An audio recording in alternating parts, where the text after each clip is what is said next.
Kalau aku janji dengan makhluk ni bantu aku famous, and then aku boleh buat apa-apa saja untuk apa yang dia nak kan. And then dia bagi je, dia okey je. Dan memang pagi tu ada terus cerita tu. Tapi bila dah berjanji macam tu dengan makhluk yang tak siapa-siapa, itu yang jadi masalah tu. Dan apa yang masalah dia akan ditimpa kemudian, korang kena baca sendiri. Buku Ghostwriter oleh S. Kausari. Buku ni bacaan ringan sahaja sebenarnya. Okay. Tengok dia macam tebal kan, tapi tebal-tebal ni pun dia kecil. Dia lebih kurang A5. Satu genggam dah pegang dah. Satu tangan saya je. Saya tangan keeper saya boleh pegang macam ni.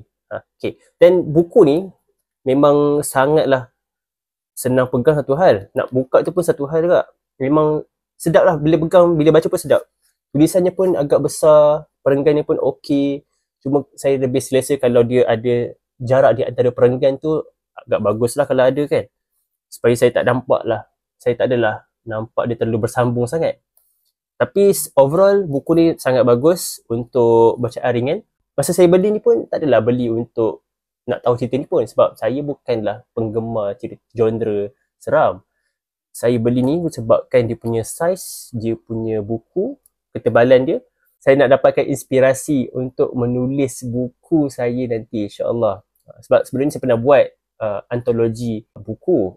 Saya pernah buat projek antologi dan saya pernah print buku. Cuma itu secara peribadi lah, dan juga secara tim saya sendiri.